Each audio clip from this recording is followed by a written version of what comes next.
Morning to all of you. Class 8, subject Social Science, Chapter 7, Civilizing the Native, Educating the Nation. Dear students, आप अपनी book का page number 88 निकालेंगे। वहाँ से आज हम पढ़ेंगे the agenda for national education, राष्ट्रीय शिक्षा की कार्यसूची। British officials were not the only people thinking about education in India. केवल अंग्रेज अफसर ही भारत में शिक्षा के बारे में नहीं सोच रहे थे। 19वीं सदी की शुरुआत से ही भारत के विभिन्न भागों के बहुत सारे विचारक शिक्षा के व्यापक प्रसार की ज़रूरत पर जोर देने लगे थे। तो from the early 19th century, many thinkers from different parts of India began to talk of the need of a wider spread of education. Impressed with the developments in Europe, some Indians felt that Western education would help modernize India. They argued the British to open more schools, colleges, and universities and spend more money on education. तो Europe में आ रहे बदलावों से प्रभावित कुछ भारतीयों का मानना था कि पश्चिम शिक्षा भारत का आधुनिकीकरण कर सकती है।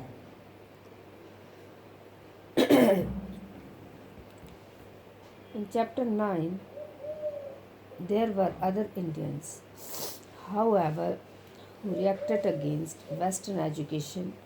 Mahatma Gandhi and Rabindranath Tagore were two such individuals.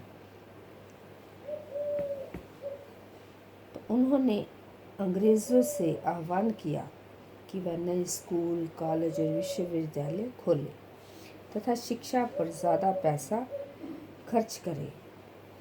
इस दिशा में हुए कुछ प्रयासों के बारे में आप अध्याय 9 में पढ़ेंगे। परंतु बहुत सारे भारतीय पश्चिमी शिक्षा के विरुद्ध थे। महात्मा गांधी और रविंद्रनाथ टैगोर इसी तरह के लोगों में से थे। अब आपका सेकंड पॉइंट है, English education has enslaved us. अंग्रेजी शिक्षा ने हमें गुलाम बना दिया है। Mahatma Gandhi argued that colonial education created a sense of inferiority in the minds of Indians. तो महात्मा गांधी का कहना था कि औपनिवेशिक शिक्षा ने भारतीयों के मस्तिष्क में हीनता का बोध पैदा कर दिया है।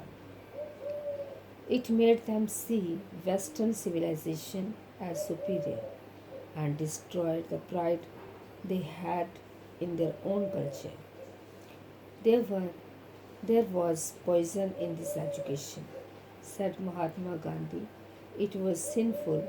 It enslaved Indians. It cast an evil spell on them. तो इसके प्रभाव में आकर यहाँ के लोग पश्चिमी सभ्यता को श्रेष्ठतर मानने लगे हैं और अपनी संस्कृति के प्रति उनका गौरव भाव नष्ट हो गया है। महात्मा गांधी ने कहा कि इस शिक्षा में विष भरा है, ये पापपूर्ण है, इसने भारतीयों को दास बना दिया है, इसने लोगों पर प्रभाव डाला है। उनके मुताबिक पश्चिम से अभिभूत पश्चिम से आने वाली हर चीज़ की प्रशंसा करने वाले इन संस्थाओं में पढ़ने वाले भारतीय ब्रिटिश शासन को पसंद करने लगे हैं।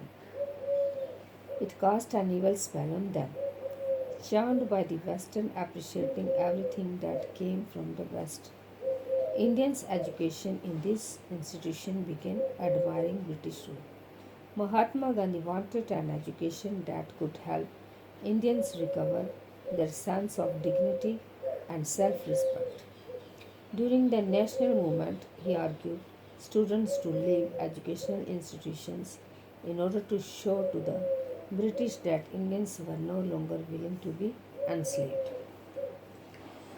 तो उनके मुताबिक पश्चिम से अभिभूत पश्चिम से आने वाली हर चीज़ की प्रशंसा करने लगे इन संस्थाओं में पढ़ने वाले भारतीय ब्रिटिश शासन को पसंद करने लगे थे।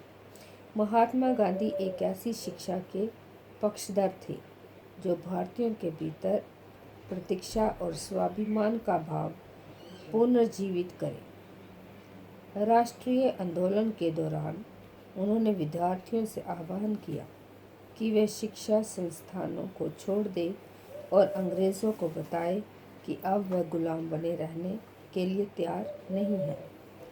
Mahatma Gandhi strongly felt that Indian language ought to be the medium of teaching.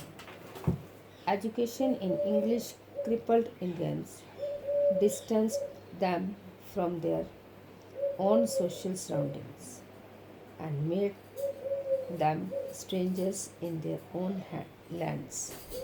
Speaking a foreign tongue, despising local culture, the English educated did not know how to relate to the masses. तो महात्मा गांधी की दृढ़ मान्यता थी कि शिक्षा केवल भारतीय भाषाओं में ही दी जानी चाहिए। उनके मुताबिक अंग्रेजी में दी जा रही शिक्षा भारतीयों को अपाहिज बना देती है।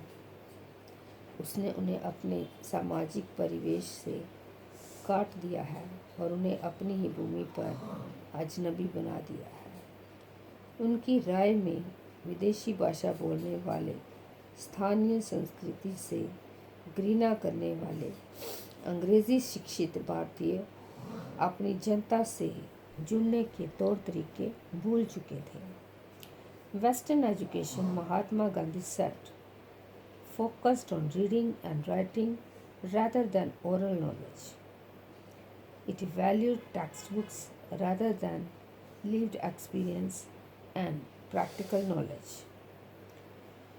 तो महात्मा गांधी का कहना था कि पश्चिम शिक्षा मौखिक ज्ञान की बजाय केवल पढ़ने लिखने पर केंद्रित है। उसमें पाठ्य पुस्तकों पर तो जोर दिया जाता है, लेकिन जीवन अनुभवों और व्यवहारिक ज्ञान की अपेक्षा की जाती है। He argued that education ought to develop a person's mind and soul. Literacy, or simply learning to read and write by itself, did not count as education. People had to work with their hands, learn a craft, and know how different things operated. This would develop their mind and their capacity to understand. तो गांधी का तर्क था कि शिक्षा से व्यक्ति का दिमाग और आत्मा विकसित होना चाहिए। उनकी राय में केवल साक्षरता यानी पढ़ने और लिखने की क्षमता पा लेना ही शिक्षा नहीं होती। इसके लिए तो लोगों को हाथ से काम करना पड़ता है, हुनर सीखने पड़ते हैं और ये जानना पड़ता है कि विभिन्न चीज़ें किस तरह काम करती हैं। इससे उनका मस्तिष्क और समझने की क्षमता दोनों विकसित होंगे। तो डियर स्टूडेंट्स, ब्लैक बोर्ड पर अब होमवर्क है, आप इसको कॉपी पे उतारना और याद करना। तो आपका होमवर्क है name two Indians who reacted against western education. तो इसका आंसर है Mahatma Gandhi and Rabindranath Tagore. Thank you and have a nice day.